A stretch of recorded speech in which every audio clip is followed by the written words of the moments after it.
There was a reason linked to how the European Union worked, because to keep together 27 different countries, history of people killing themselves one another for centuries, you need mechanisms to work together effectively. I went to my office and I slept on my couch for a couple hours, and then we had to restart meetings. Our guest today is Brando Benifei, member of the European Parliament, lead rapporteur on the EU AI Act, and a central figure in shaping the world's first comprehensive legislation on artificial intelligence. In this episode, we go behind the scenes of the AI Act negotiations, explore how it will impact legal AI tools, and discuss how Europe is building public trust in fast-moving technologies. AI Act deals with companies that develop AI and want to sell AI products in the EU market. I think there are two areas where we want additional specific legislation, which would be different from the EU AI Act. And there is also a negotiating technique issue. If you go very long, you become more willing to understand the others and come to compromise. The diplomats know that. We want more AI to be used in Europe, and today it's not used enough. And it's not due to a law that is not fully applied. It's the same of before. So to say the problem is the AI Act because we don't use enough AI, sorry, it's ridiculous. It's the opposite. But at the same time, we wanted to reduce the need to use a lawyer. I'm sorry for the lawyers, but I'm sure we cannot completely substitute a lawyer. And this is creating, for example, a lot of friction today with the US, because I see that in US there are legitimately some think tanks, some points of view also in the administration, where there are in the new Trump administration also quite different views on how to deal with these topics.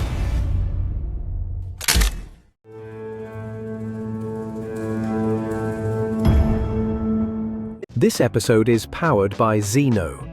Zeno's AI navigates law like a human legal professional, grounded in authoritative sources, backed by traceable citations. Visit zeno.law and make deep thinking your competitive edge.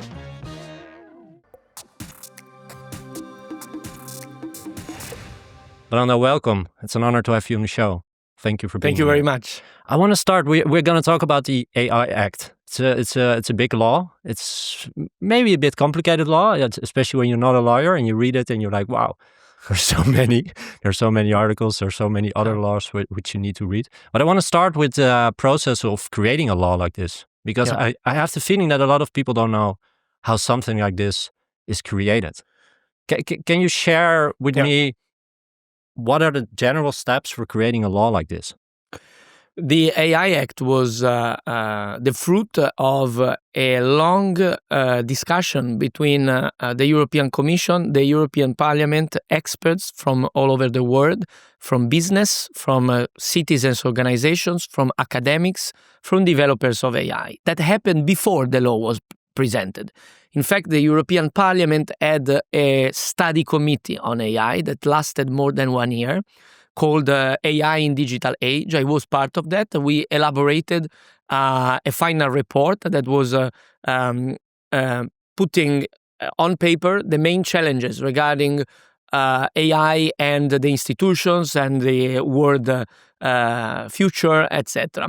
So quite broad. That was also indicating the need for some form of horizontal regulation, like the one that subsequently was presented by the European Commission. At the same time, the Commission itself had an expert panel that was built with very important scientists from all over the world, and most of them are Europeans also, clearly, that provided the input for the start of this work. So this initial reflection happened between the years 2021 and 2022. And then we had at the beginning of 2022 the presentation of this legislative proposal, the AI Act, of which I became the Parliament rapporteur, which means that I was the one that was negotiating this internally in the Parliament to find the support for this legislation, amending it, changing it. We presented thousands of amendments to this, so we had to work to find agreement in the political groups. We have different ideas, obviously, on how to proceed. And the governments also did the same job. They put their ideas on the table as the Council of the Governments of the EU. then we together found an agreement to have finally a final law. Yeah, we're going to talk about the final law. Why did you want to have this role? Because I worked a lot in my first mandate on the impact of the digital transformation on the labor market, on education. So I worked a lot on a specific topic. So I got much interested into the broader impact of technological change on our society and how we could govern it through regulation or anyway decisions by the public sphere. And so when there was the start of this work on AI, I immediately thought it could be a very important subject to work on. Yeah, and then you have the negotiations at the end. I mean, now we take a few steps, we skip a few steps. The end negotiations, they took 36 hours in a row. Yes, it's true. I mean, I think for people who are listening, they have no idea how it is to negotiate a law for 36 hours in a row. Yeah, I can explain why. Because someone could say, why you didn't split the timing? No? Yeah, I mean, you could have done take that. 2 weeks. Yeah. In fact, you could say, why you didn't take more, like 2 weeks after having worked for 2 years, no? So you could have added more time. No, there was a reason. There was a reason linked to how the European Union works. Because, I mean, to keep together 27 different countries and a history of people killing themselves one another for centuries, you need mechanisms to work together effectively. And so the European Union has rotating presidencies. So for each 6 months, one country leads the negotiations in the name of the governments with the European Parliament on legislation. While we are recording, we are with the Danish presidency, and then other countries will follow. And this means that I negotiated with the presidency of the time, who was representing the governments as a whole. At the time, it was the Spanish presidency from government of Spain, which was a government quite in favor of concluding this work, while not all governments were so much in favor of having this legislation. Although in the end, all the governments agreed to approve the legislation, but there were different initial moods, okay? So it was good to conclude with the Spanish, in my view. That was a priority, because the Spanish were constructive. At the same time, we used a bit the thing as parliament, because the Spanish wanted to conclude while they were leading. And so the parliament also profited of this willingness to conclude, to try to get some more in the negotiation on what we proposed. For example, some of the prohibitions of dangerous AI or some provisions for education, they were lobbied and amended in the text by the parliament. And we had to fight a bit with the governments to keep them in, but we managed, thanks to this time pressure thing. So 36 hours, it's because we needed to conclude in that short time frame. We might have not another meeting in the time of the Spanish presidency, so we had to do a single meeting that lasted longer. We went to bed at some point around 8 a.m. But I also so we read had a small pause, but then we continued. And there is also a technique, negotiating technique issue, because if you go very long, you become more willing to understand the others and come to compromise. The diplomats know that, and it's true. So because everyone wants really to finalize. So that's a mixture of things, as you and said. there was a time that you were running out of food and coffee at a certain point. So Well, we were provided with enough food. provided. Not, I mean, like sandwiches, but Yeah. okay, it was okay. How to did you survive. feel after the 36 hours? You slept for a week? I was very tired because, as I told you, we had a small time of sleeping. I went to my office and I slept on my couch for a couple hours, and then we had to restart meetings. And in the evening, we restarted negotiations. So yes, I was very tired after that. I remember it was really, really fatiguing. Yeah. You just mentioned lobbying. I think for a lot of people, they think, oh, the AI Act, that's, of course, you have a lot of big tech companies. For them, it's a very important law. Yeah. Of course, there was some lobbying. Can you share something about how lobbying works with a law like this, and how is what is the influence on you, for example? Well, we had a lot of lobbying on the law from different subjects. So from big tech companies, for sure, but also from small companies, organizations, from citizens organizations, consumer protection organizations, from local governments, from organizations of the artists, for example, because we also dealt with copyright issues. So we had lobbying from very different subjects. Some of them easily associated with common good causes and not private interest. But every one of those are technically a lobby because they push for a specific idea to be considered when we work on the law. So I think it was important to talk with this diverse set of subjects because the law couldn't be approved realistically and having, also a sensible law that could work without talking with those that are developing also the most powerful AI models and in general also those that develop and use AI, not just staying in the abstract, but also going into the reality of those that work with AI all the time. But also we had to discuss with the citizens organizations that, for example, wanted and helped us secure in the tough negotiations with the Council of the governments the fact of having enough redress mechanisms for citizens so that if there is a violation of the law, there can be an easy access to justice by the citizens that can see their interest considered. In general, I think it's good that we talk with everyone. Then, obviously, there was also some aggressive lobbying by some of the bigger companies. What is aggressive lobbying? In the sense that their attitude of some of these companies, it happened that they were very arrogant. Like they came saying this law should not be there. You will create a disaster. Usually speaking about someone else. It's funny when these big companies come and say, you are destroying the life of the small companies. This is so funny. When it's them and not the small companies tell us.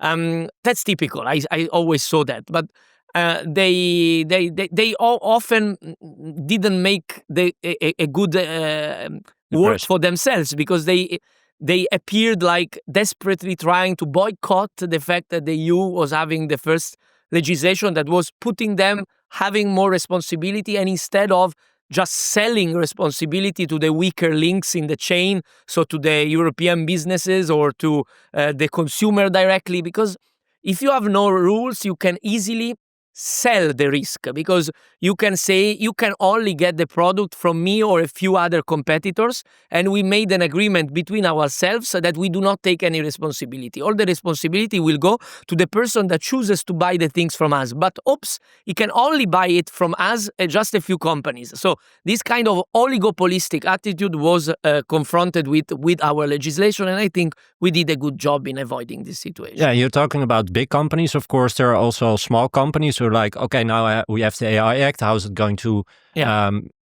involve my business? I'm a smaller company, and what is it going to change for me? We have a lot of lawyers listening to this podcast, and they also read the AI Act, and they also think about how it changed their work. Is that something you can explain more? How is it changing the work of lawyers who are working in this field of technology and where they, need to apply these rules to the tech companies they're helping? Yeah, well, for sure, help from lawyers for the companies is very important to apply correctly the legislation.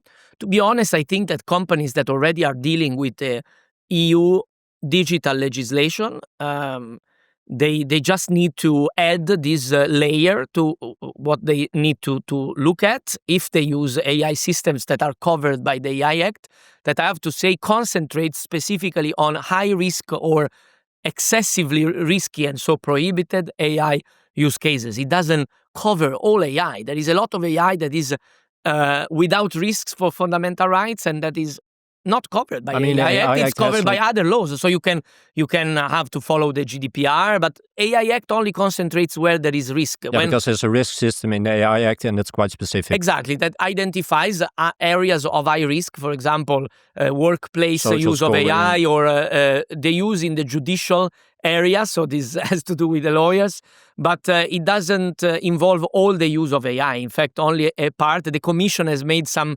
estimates that this would include around 1/3 of the use cases of AI. So the majority of AI is not covered by the AI Act, because we think the AI Act has to concentrate where there is a risk for health, safety, and fundamental rights. So lawyers will just have to, I think, look into this too. But at the same time, we wanted to reduce the need to use a lawyer. I'm sorry for the lawyers, but I'm sure we cannot completely substitute a lawyer. But we tried to give tools, like with a portal of the European Commission, an AI-packed procedure to be part of like learning paths and direct access to resources with the European Commission for companies to actually solve doubts and issues on how to interpret the law looking at how they use AI, so that we don't need to create an excessive reliance on extra costs for lawyer work. But obviously, if you work in this field, you also need to consider the legal consequences. But we try to help as much as we could as European institutions. Yeah, there's also some self-regulation in the law, which of course helps a lot. There's a lot of self-regulation in the law. You said in a previous interview... It's very important. It's very important. This because often this is not underlined enough. No. There is a lot of trust in the developers and in the users, because we allow them to do the assessments. We do not want excessive bureaucracy of having third parties, only in very limited cases. Mostly it's self-assessment. Yeah, which is quite unique, because most laws don't have that like risk of... I completely agree. Again, thanks for underlining this, because not often it happens when they talk about the AI Act. But this is done also because this is a new field. This is an evolving field. I think we were right to find a balance, not to overburden in terms of how to deal with the checking the legislation, and at the same time deciding to cover fully very important areas like the workplace, where I think AI that enters the life of a worker needs to be checked carefully before. Yeah, and you said in a previous interview, we're not stifling innovation, we're protecting citizens and creating trust, which triggers investment. I was curious, how does trust lead to innovation? Because innovation is a big part of this law, and you just said it yourself, it's an evolving field. Things are going very fast. Yeah. I think there are a lot of questions about this law. Is it stifling innovation? How do you see the connection between trust and innovation? I think it's very important that in Europe, where you have a significant amount of the public that is skeptical about technology and they are scared, you see that. Why? Well, you can see that in the polls. I think that's because there is a worry of the unknown, and also on the impact on jobs, for example. This is a big worry of people. You can see that by the surveys that are being done.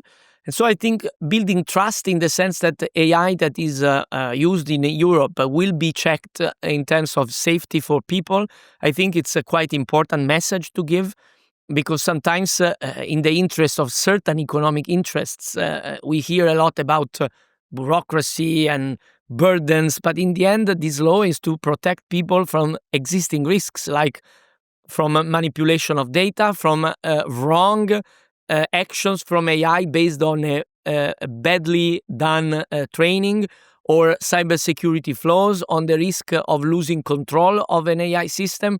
So these are all areas that are treated seriously by the AI Act, and I think this can increase trust in the adoption of technology. We want more AI to be used in Europe, and today it's not used enough, and it's not due to a law that is not fully applied. It's the same of before. So to say the problem is the AI Act because we don't use enough AI, sorry, it's ridiculous. It's the opposite. We want more AI to be used because we tell people, please use AI. Finally, you can do better in your job, in training, in learning, in your life, and trust that we have given you a set of protections that we will enforce. But this is also important because we live in democracies, and in the world it seems that also a lot of democracies are in trouble and very fragile, while Europe tries to fight to maintain a healthy democracy, and democracy is based on trust. So I think increasing trust in the digital area with an AI Act that works in this direction, I think is absolutely needed. And to support innovation with trust, we also provided for sandboxes in the AI Act that support new business ideas, new startups to enter the market with their new products without having all the rules to be applied immediately, but accompanying them so that they can work on their product and then apply the laws in a way that will not create a competitive disadvantage for them in front of the incumbents that are often very big companies. Well, and this show is sponsored by a startup, an AI platform called Zeno, and it's for lawyers, and they have direct integration with the law and for law professionals. And as part of that collaboration, they can ask a question to my guest. And I have a question for you, which is really in line with what you just said. Because how can the AI Act help young European startups like those in legal tech turn compliance into a competitive advantage and to also make use of these sandboxes you just mentioned? Well, I think it's important that we explain very well how AI Act works, that we give all the explanation, and that we support the development of systems that can be used in professional context, like the one you're talking about, by having the rules of the AI Act respected, so that we check how systems are being trained and are being given to the public in terms of transparency, so that the lawyer in this case that use this product can be sure that not only for a goodwill, voluntary attitude by the business behind the product, there is a set of safeguards, but it's based on the law, and they can have certainty so that things can work better. How do you make sure that people understand this law? Because I just read an article, it was from a few days ago, about Dutch entrepreneurs. And I think just 3 or 4% of Dutch entrepreneurs know about AI Act and know that it maybe applies to their business. Yeah. And of You're course, right. That's a problem. I know this problem, and sorry, but it's not my problem in general. I want to explain myself in the sense that I'm doing what I can to explain, to reach out to people on the AI Act. Like in a podcast like this? Exactly, and that's why I accepted to do it. It's not part of my job as a lawyer, as a legislator, but it's part of my duty as an elected person to explain and reach out on what we do as legislators. So I take all the occasions I can to try to explain our work and to reach out. But sorry, if the business organizations of our member states, the small ones, the medium ones, the big ones, they do not do the same job and they do not communicate to their associates, because we have business organizations everywhere in Europe. Sorry, if they don't do that themselves to their own associates, they're not doing their job. And I've been telling the European Commission that they need to violently push these organizations of European business to do their part. They are not doing it, only in some places. And so we need more business organizations to do their job and explain what we are talking about, who they can talk to, where they can find resources, because I can reach only to a certain extent. We need more help on this. Yeah. Let's talk about global reach of this law. And then more specific, the Brussels effect. Can you explain what the Brussels effect is? Yeah.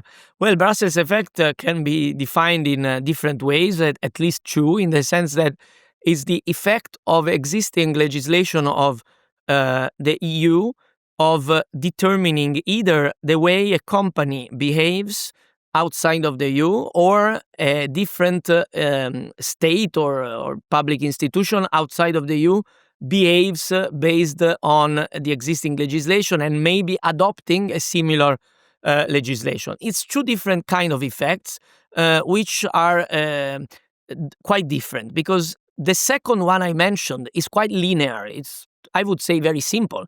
There can be states, there can be countries that want to copy some of our legislation. They learn from what we have been doing, they look at it and they like it and they take it partly or totally. That's happening, right? It's happening. For example, on the AI Act, we see this kind of Brussels effect on certain South American countries that are working on that, but also on some states of the United States, not at federal level, but at state level. There is a lot of work in the direction of the AI Act. And also in Japan and Canada, we are seeing similar projects advance. The second kind, so the first one I mentioned, the kind of Brussels effect is more contentious because it's the one applying to businesses that without a law telling them to do something, they will apply rules that are the EU rules also when operating elsewhere. These usually for either economic reasons or for reputational reasons or whatever. And this is creating, for example, a lot of friction today with the US because I see that in US there are legitimately some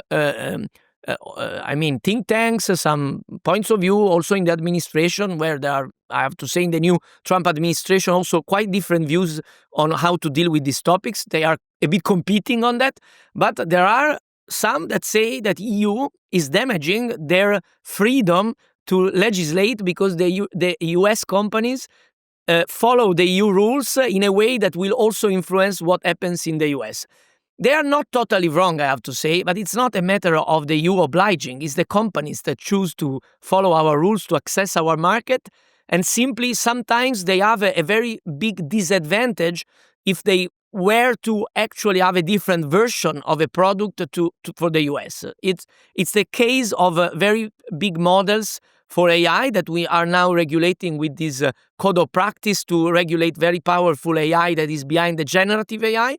And so, for example, we have put rules to reduce the risks of creating pedopornographic material, to tell people to suicide themselves, to convince them to commit crimes. So these are certain kind of use cases that we consider risks that need to be mitigated. And legitimately, again, I heard from some interlocutors in US that this is limiting free speech. I think it's not like that. It's just that we want these rules to be applied. And if these providers, they develop models that in US, they start behaving in this way because of EU laws, it's the problem of the providers. It's not the problem of the EU. But this is an important point because I think a lot of people don't understand that you have the AI Act and it also applies to companies who are not from the EU. No, but this is the main point about the main point. But I think a lot of people don't understand that this works like this. I totally agree with you. This is blatant, often paid for disinformation that we get everywhere. And you're right. This is the first point. AI Act deals with companies that develop AI and want to sell AI products in the EU market. They can be from anywhere. And in fact, you can even have European AI companies that deal with high-risk AI that can also not apply the AI Act. Simply, they should renounce to sell products in EU because we want that the products that are sold in EU are respecting certain standards. It's the same with other products in Europe. Obviously, it's a bit far-fetched comparison, but just to clarify, I was myself working on safety of toys before working on the AI. And we do not want toys that in other parts of the world are sold with dangerous chemicals. EU has some limitation for chemicals that if the children put them in their mouth, they can be poisoned or damaged, like for the neurological development, especially if they are very young. These are based on scientific evidence, and that's why we say we do not want that in Europe. But this is based on rules, and we check the products before they enter the market. So the idea is to do the same with the AI based on certain parameters, on data used to train the AI, on cybersecurity, on control by humans that I already mentioned. And so I think this is very important to understand that AI Act doesn't apply to research, doesn't apply even to the creation of a product through a research, so the so-called research and development. It only applies when you want to sell a product to people to check that this product is not dangerous for people. That's very important. But then I come back to the point we just made. Now we see in the US, we see that like regulation is not so high as in Europe, and we see those big American companies saying, okay, well, if the only argument is that we then cannot sell our product at the European market, okay, maybe we then launch products later or we skip certain products. I see you saying no. I mean, this market is too big for them to I'm ignore. saying no because the reality is that they can only choose to do a little delays to try to get their very well-paid lawyers, lawyers, to interpret the law in a way that can help them escape some of the clauses, but or open like a dialogue with the European Commission to find a solution. And I'm saying this, I mean, with also a positive approach in the sense that it's important if there is a solution in the end, whatever. But the only thing is sometimes they take some time, but no one wants to renounce to the European market. Because it's too big. But it's not only that it's too big, it's because, sorry, I must be even blunt here, they already make a lot of their money in Europe. If a lot of examples of existing companies is there to show that the EU has more consumers than the US, how can you renounce to the European market? So it's not even just to say I renounce to something I don't have. Most of these companies already are in our market. They are profiting from being in our market. They lament all the time that being in Europe is so burdensome, it's so full of rules. They are destroyed by our obsession for regulating, and then they have enormous profits. In fact, I think we should tax them more, but this is another podcast. Yeah. Let's go back to the sandboxes, because that's something that interests me. Like, how does it work exactly? If you are, say, a startup, you want to do something with AI, you just mentioned it like 10 minutes ago, we want companies to do more with AI. We also want more startups who are doing things with AI. And then you have the sandboxes. And within those sandboxes, you can experiment, try things, innovate without having all the strict rules. Yeah, exactly. So in fact, you can simulate the entering into the market, and you can be accompanied by the institutions because we require the member states to develop an institutional sandbox that is covered by the work of the public, so that it's transparent and clearly connected to the public institutions, so that the supervisory authorities at national level can follow if the product is ready to enter the market respecting the rules.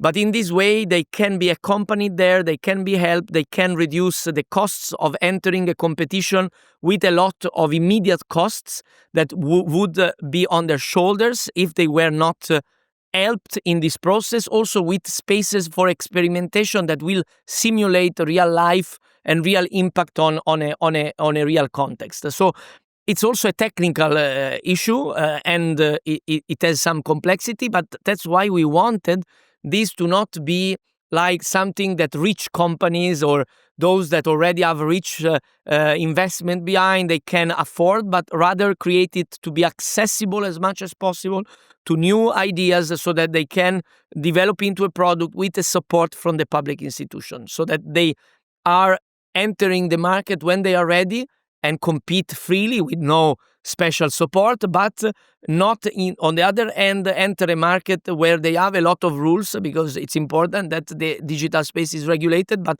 they could have a competitive disadvantage without this kind of support to make their idea into a product that it is respectful of the existing legislation. And that's also how we can boost innovation, by guiding them, by helping them, by giving them the resources to develop these kind of new solutions. Yeah. How do you use AI in your own work?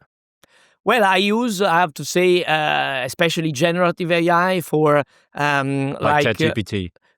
Various systems to provide for summaries sometimes of things that are written, and also to get some quick info on certain topics. I never use that, however, without human check. That's also a very important aspect of the AI Act that favors the human control and human checks on AI content. But it's very useful for my work because sometimes it makes it quicker to find things that we do not know where to look for, because they can look where we can find information and provide us, and we can.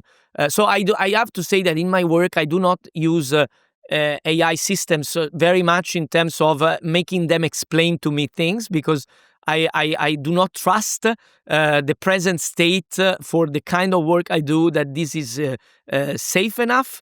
But they are very useful to provide me with basic elements and to help me with certain tasks, like summarizing or creating some social media material that I use for my social media people. They use sometimes AI for generative purposes, also for graphics that I use in my social media. So these are like some of the use that I do. And do you think with the AI Act we have enough legislation around AI in Europe? Or there's still I think there is an area where we should have I think there are two areas where we should have one additional specific legislation, which would be different from the EU AI Act. That is a regulation that entails the same rules for each member state.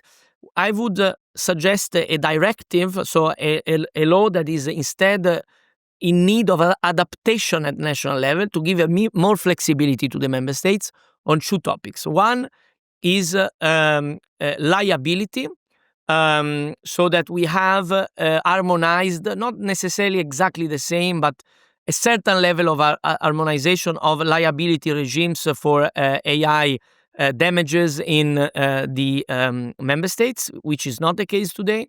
And a directive on the use of AI in the workplace, because we could, in that context, increase the obligations of mandatory training, of involvement of social partners in the deployment of AI in the context of our workplaces. The liability is an interesting thing. There was a report from the British government where they are researching to make AI system liable, like the same as rivers.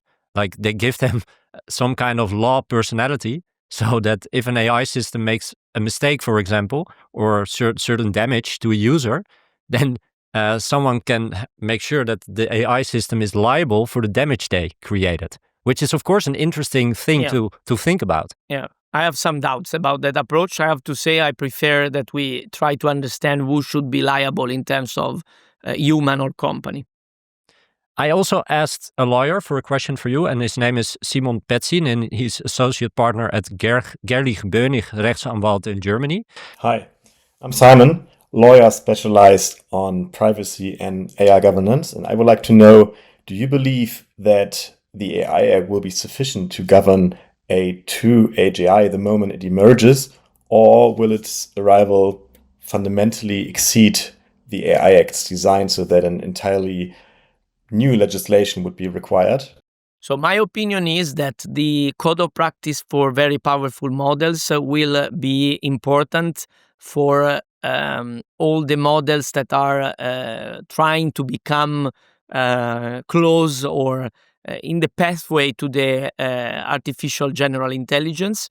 However, the AI Act has provided for quick update and change also for this part that is the more frontier part linked to the more advanced models, so that we can update it quite quickly. We are now pushing as Parliament to clarify with the Commission some of the ways we will activate this quick procedure to avoid the delays if something very big happens on the AI sector, so that we can react very quickly. So I consider this point very relevant, but we have dealt with it and we are looking at it. Although I personally think we are still far from that kind of singularity moment, but maybe it will come at some point. I have two more questions. The first one is about enforcement. We are now, the AI Act is now, step by step, it's in place in different countries. Do you have the feeling that there is enough power to also enforce the AI Act to make sure that also the bigger companies. Enforcement is very important. I think that we can work so that the central enforcement from the AI office, so the European authority, can be stronger. Is it big enough? No, it's not. It needs to have more people working there and a stronger political mandate, because it also needs strong support from the political level to act, because it needs to look into the very powerful companies and on what they're doing with their models. So there is the need for stronger office, but also to clarify its powers and possibly strengthen them, in my opinion, if we want to update the AI Act.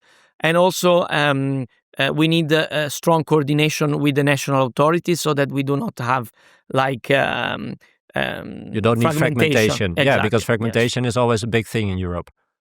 Yeah, it's Or a it big can problem. be. Yeah, we need in this sense also to fight fragmentation. And if you could make one promise to citizens and companies about how the EU will handle AI in the years ahead, what would that promise be? We will always talk with those that are working with AI, that are concerned about AI, that are studying AI. In my experience, the work we have done with all its flaws was based on a broad discussion that I think made it easier for us to take the right decisions. So we will continue in this direction, and we will ensure that there is a democratic scrutiny on the future of AI in Europe. Thank you for this interview. Thank you.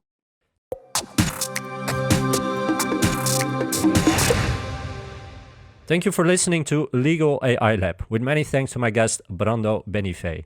Follow and subscribe in your podcast app, leave a review and share this episode. Many more conversations are coming with global leaders in AI law and policy. I'm Hidde Bruinsma. See you next time. This episode is powered by Zeno. Zeno's AI navigates law like a human legal professional, grounded in authoritative sources, backed by traceable citations. Visit zeno.law and make deep thinking your competitive edge.